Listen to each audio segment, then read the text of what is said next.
Sir, sir আপনি তো বিশেষ কোথায় চিফ কোল্ড অফিসার হিসেবে নিয়োগ পেয়েছেন। আপনার অনুভূতি sir? I feel proud. I am a part of public health care and also very happy for that my father also support me. Sir যদি দয়া করে একটু বাংলায় কথা বলতেন।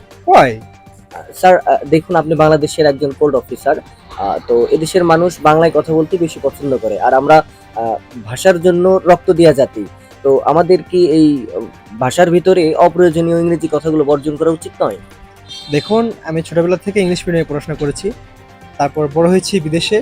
আর তাছাড়া আমি যদি ইংলিশে কথা না বলি তা লোকজন আমার মানে যোগ্যতা সম্পর্কে প্রশ্ন তুলতে পারে।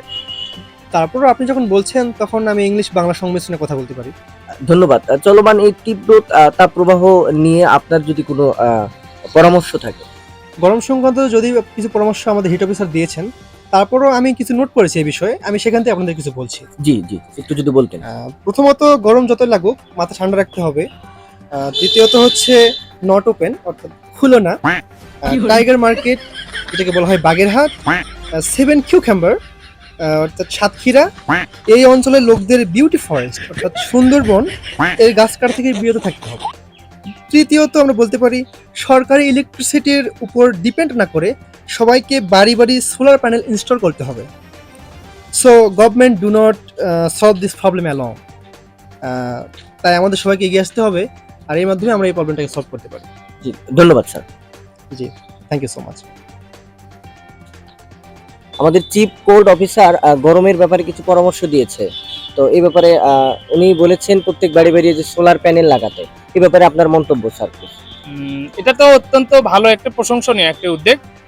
আমি মনে করি এটি বাংলাদেশের প্রথম একটি উদ্ভাবনী শক্তি, এবং আমি ব্যক্তিগতভাবে মনে করি যে চিফ কোল্ড অফিসারের চাকরির পেছনে যাদের অবদান আছে এদের সবাইকেই পুরস্কৃত করা উচিত। সেই সাথে তার মাথা থেকে যে এরকম একটা চিন্তা এসেছে তাকে আসলে নোবেল দেওয়া দরকার। আমি পার্সোনালি এটা মনে করছি। স্যার আরেকটা বিষয় ছিল যে এই তীব্র গরমে একটি বিশেষ দল যারা এই ছাতা এবং খাবার পানীয় বিতরণ করছে। এ ব্যাপারে আপনার মতামত স্যার? দেখেন, এ বিষয়ে আমি বলবো যে এটা আসলে এই গরমকে তারা পুঁজি করে মূলত তারা সরকারের ভাবমূর্তি নষ্ট করার জন্য তারা এই অপপ্রচার চালাচ্ছে।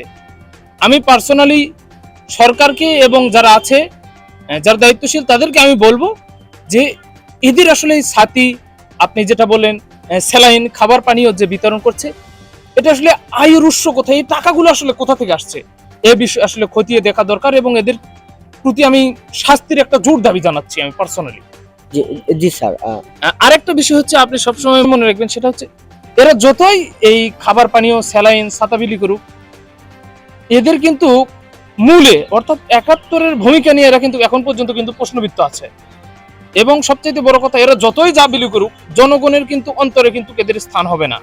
এবং ভোট দিয়ে যে জনগণের ভোট নিয়ে এরা যে আসলে ক্ষমতায় যাবে, এটা আসলে আমি বলবো যে এটা আসলে দিবালোকের একটা স্বপ্নের মতো থেকে যাবে।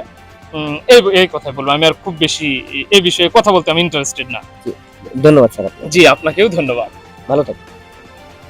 সম্মানিত দর্শকবৃন্দ, আমরা এই তীব্র গরমে যে সুশীল সমাজ, তারপর আমাদের চিফ কোল্ড অফিসার বিভিন্ন মতামত পেশ করেছেন।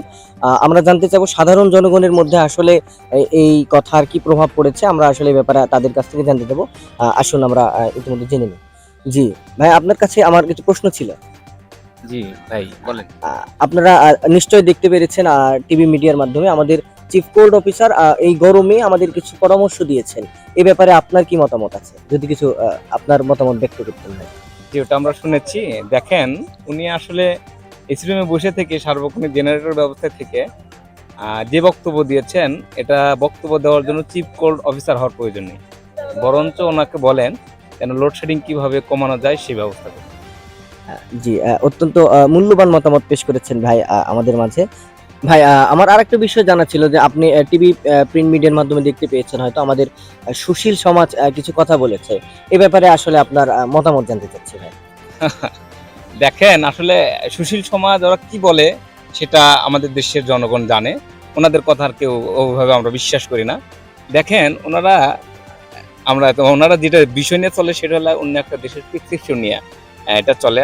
আর আপনারা জানেন এদেশের মানুষেরা কারা দুর্নীতিমুক্ত, কারা মানুষের পাশে দাঁড়ায়, কারা মানুষের কষ্টে কাঁদে, তাদের পাশে নিজেদের জীবন বিলিয়ে দেওয়ার জন্য অকাতরে মানে প্রাণপণ প্রচেষ্টা করে, এটা আমরা সবাই জানি। কিন্তু এই বিষয়ে আমি আর কিছু কথাবার্তা বলতে পারছি না। জি, ধন্যবাদ ভাই, আপনাকে অসংখ্য ধন্যবাদ।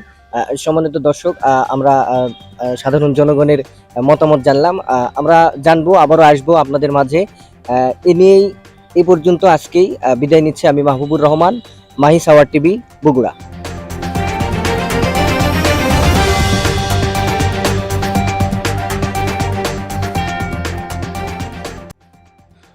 দুর্যোগে দুর্ভোগে সৃষ্টিকর্তার অনুগ্রহ প্রার্থনা করুন।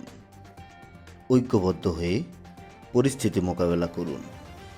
যান্ত্রিক জীবন পরিহার করে বেশি বেশি গাছ লাগিয়ে প্রকৃতির সাথে নিবিড় সম্পর্ক গড়ে তুলুন। আল্লাহ হাফেজ। বগুড়ার বাতে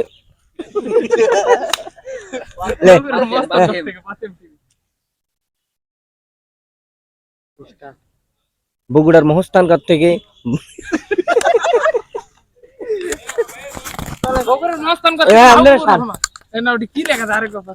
বগুড়ার বগুড়ার মহস্থানগড় থেকে মাহবুবুর রহমান,